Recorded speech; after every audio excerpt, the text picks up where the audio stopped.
إن الحمد لله نحمده ونستعينه ونستغفره ونعوذ بالله من شرور أنفسنا ومن سيئات أعمالنا من يهده الله فلا مضل له ومن يضلل فلا هادي له وأشهد أن لا إله إلا الله شهادة لا معبود بحق إلا الله عز وجل وأشهد أن محمدا عبده ورسوله خاتم الأنبياء والمرسلين نبينا محمد صلى الله عليه وعلى آله وسلم فيا عباد الله أوصيكم بنفسي بتقوى الله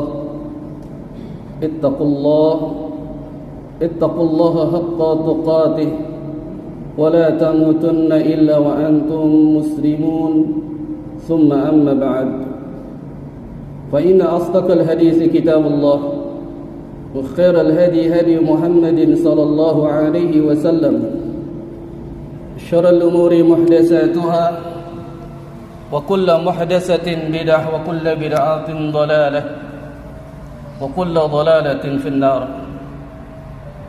إخواني في الدين معاشر المسلمين رحمني رحمكم الله. Yang pertama, mari kita bersyukur kepada Allah Tabaraka wa Ta'ala atas limpahan karunia nikmat yang Allah senantiasa berikan kepada kita. Dari nikmat Islam, nikmat iman dan nikmat sehat wal afiyah, sehingga kita bisa berkumpul kembali di masjid yang mulia ini dalam rangka melaksanakan salat Jumat secara berjamaah.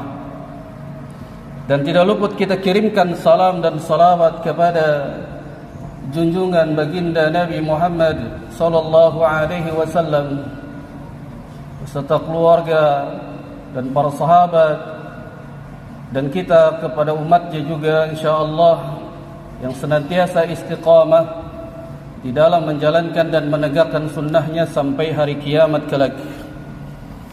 Ma'asyiral muslimin rahimani rahimakumullah. Ketika seseorang yang hidup di dunia ini, maka tidak luput mereka akan diberikan sebuah musibah. Mereka pasti akan mengalami dan mendapatkan musibah. Namun musibah yang Allah timpahkan kepada seseorang hamba ada 3 macam. Yang pertama, musibah bagi orang-orang yang beriman lagi bertakwa kepada Allah.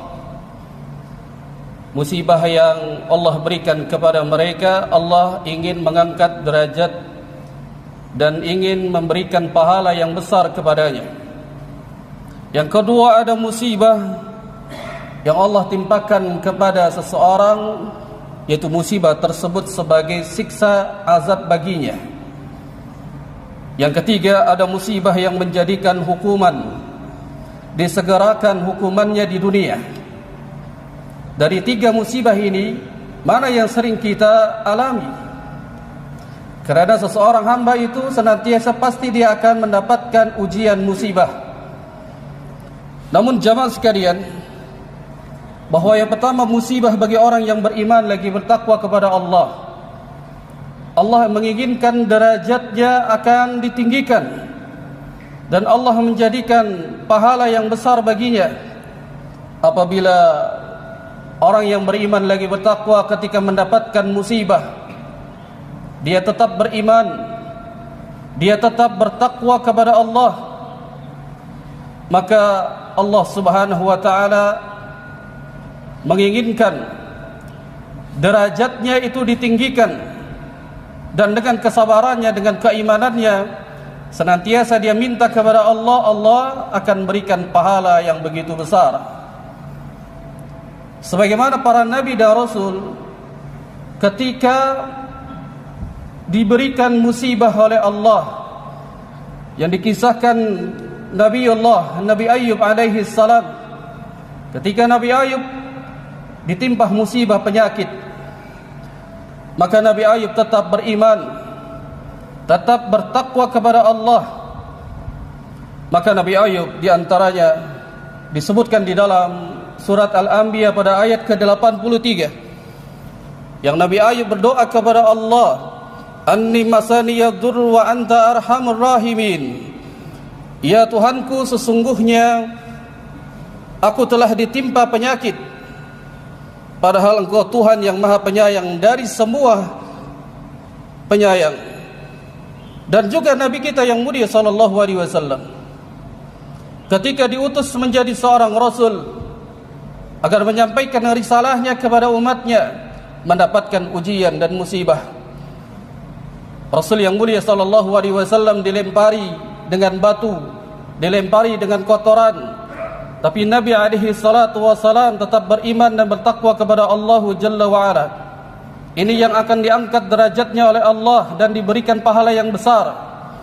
Dan begitu pula kita sebagai orang yang beriman lagi bertakwa kepada Allah.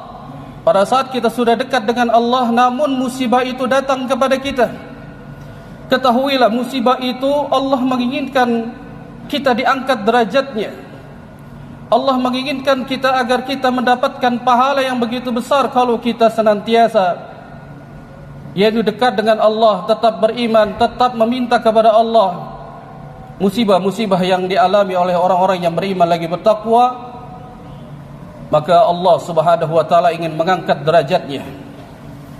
Sebagaimana telah disebutkan dalam sebuah hadis yang dikeluarkan oleh Al-Imam At-Tirmidzi, yang mana seorang tabi'in bernama Musa bin Sa'id yang berkata kepada ayahnya, yang kemudian bertanya kepada Nabi sallallahu alaihi wasallam, "Ya Rasulullah, ayyun nas ashaddu bala?" Wahai Rasulullah, manusia manakah yang paling berat ujiannya? Maka Rasulullah alaihi salatu wasallam mengatakan, yang paling berat ujiannya adalah al-anbiya tsumma al-amsalu fal-amsal. Ujian yang paling berat adalah para nabi, yang kemudian yang semisalnya setelah dari para nabi. Setelah para nabi itu ada para ulama, karena para ulama ini adalah pewaris para nabi. Innal ulama warasatul anbiya, karena sungguhnya para ulama ini pewaris para nabi. Ujian mereka berat. Yang kemudian setelah ulama adalah orang-orang yang beriman, yang mereka mengambil ilmu dari para ulama. Ketika Allah timpakan musibah kepada kita orang-orang yang beriman lagi bertakwa kepada Allah, ingatlah Allah menginginkan kita agar derajat kita ditinggikan di sisinya, dan Allah menginginkan agar kita nanti berjumpa dengan Allah, pahala kita begitu besar kerana kita bersabar dan tetap beriman dan juga bertakwa kepada Allah Subhanahu wa taala. Yang kedua, jamaah sekalian, ada musibah yang jadi bisa sebab dihapuskan dosa-dosanya. Karena manusia tidak lain yang senantiasa melakukan perbuatan dosa dan maksiat. Karena setiap anak Adam pasti melakukan salah. Kata Nabi sallallahu alaihi wasallam, kullu bani Adam khata', karena setiap bani Adam pasti akan merasakan melakukan perbuatan salah. Wa khairu khata'ina tawwabun, akan tetapi yang orang yang senantiasa berbuat salah, berbuat dosa dan maksiat, maka sebaik-baik mereka adalah orang yang bertaubat kepada Allah Subhanahu wa taala. Ketahuilah bahwa apa yang kita lakukan dari dosa dan maksiat hingga akhirnya Allah itu murka kepada kita, kita ditimpakan musibah. Karena sebab Allah Subhanahu wa taala ingin menggugurkan segala dosa-dosa kita. Itu bagi orang yang beriman yang kemudian dia bermaksiat kepada Allah Subhanahu wa taala. Karena Allah Jalla wa Ala telah berfirman dalam surat Asy-Syura, yaitu pada ayat ke-30, "Wa ma asabakum min musibah fabima kasabat aydikum wa ya'fu an katsir." Dan apa saja musibah yang menimpa kalian itu disebabkan dari perbuatan tangan-tangan kalian.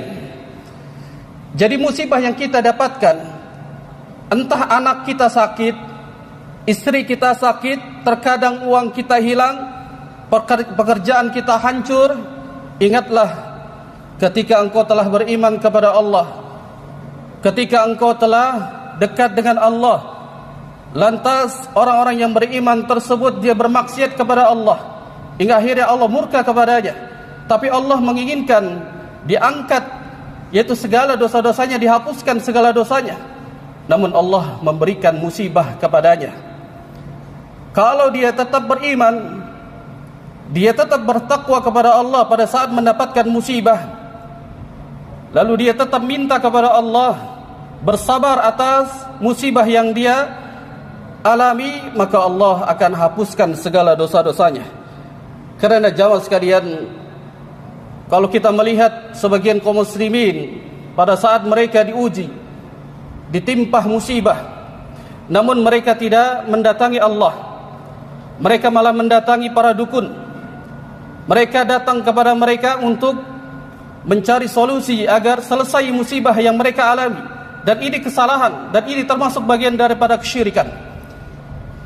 Makanya musibah yang ditimpakan kepadanya itu belum selesai, terus akan ada terus, karena Allah murka kepadanya. Tapi bagi orang-orang yang beriman, pada saat dia bermaksiat kepada Allah, karena suatu hal yang fitrah, karena kita tidak maksum, pasti kita akan melakukan salah, kita pasti akan melakukan maksiat.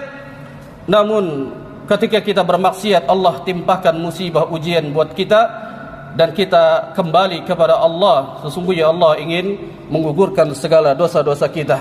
Maka orang yang beriman senantiasa menjauhkan diri dari hal-hal yang membuat musibah itu datang.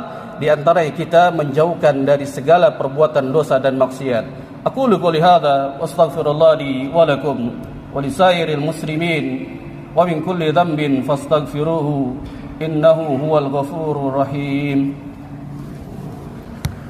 Allahumma shalli ala sayyidina Muhammad wa ala ali sayyidina Muhammad.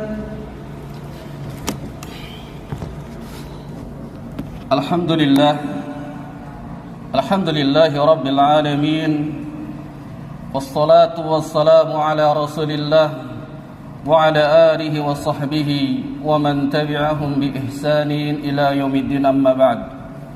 Ma'asyiral muslimin rahimani rahimakumullah.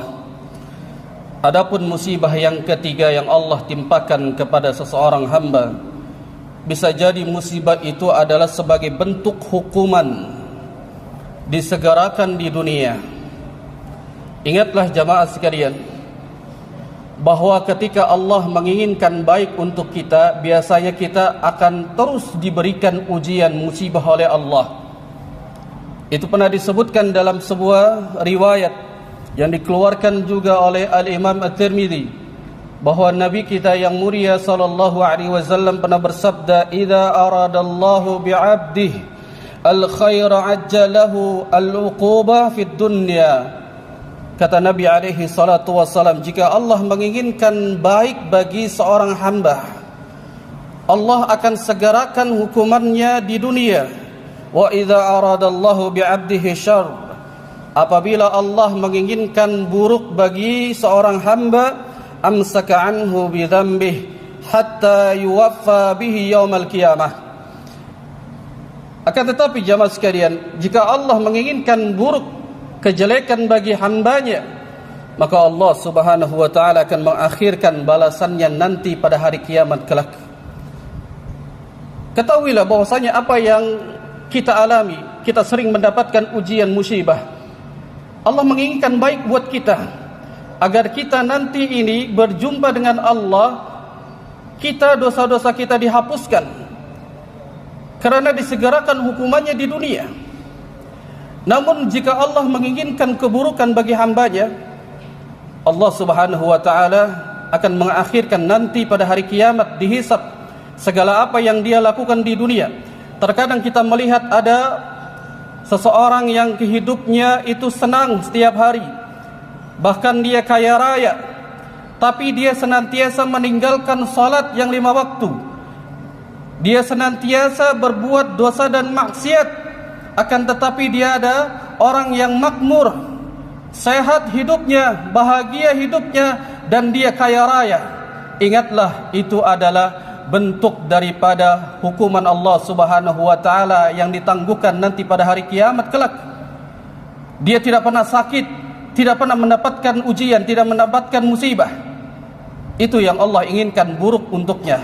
Maka jamaah sekalian, bersabarlah, berbahagialah kalau kita sering mendapatkan musibah. Berbahagialah, Allah menginginkan agar kita dihapuskan dosa-dosanya dengan musibah tersebut, dengan syarat kita masih tetap beriman, kita tetap meminta kepada Allah, menjalankan segala perintah Allah. Ini yang dinamakan dengan takwa, dan senantiasa kita bersabar atas musibah yang Allah berikan kepada kita. Maka niscaya Allah Subhanahu wa taala akan menjadikan kita orang-orang yang menjadi orang yang menang di akhirat, dan Allah ridha memasukkan kita ke dalam surganya. Dan kita berdoa kepada Allah Subhanahu wa taala agar kita dijauhkan segala dari mara bahaya, musibah-musibah yang kita tidak senangi. Dan kita berdoa kepada Allah, semoga Allah memberikan kita taufik hidayah untuk senantiasa dekat dengan Allah, menjalani segala perintah-perintahnya. Innallaha wa malaikatahu yusalluna 'alan nabi ya ayyuhalladzina amanu sallu 'alaihi wa sallimu taslima. Allahumma sallim wa barik ala Muhammad wa ala ali Muhammad كما باركت على إبراهيم وعلى آل إبراهيم إنك حميد مجيد. اللهم اغفر للمسلمين والمسلمات والمؤمنين والمؤمنات الأحياء منهم والأموات إنك على كل شيء قدير.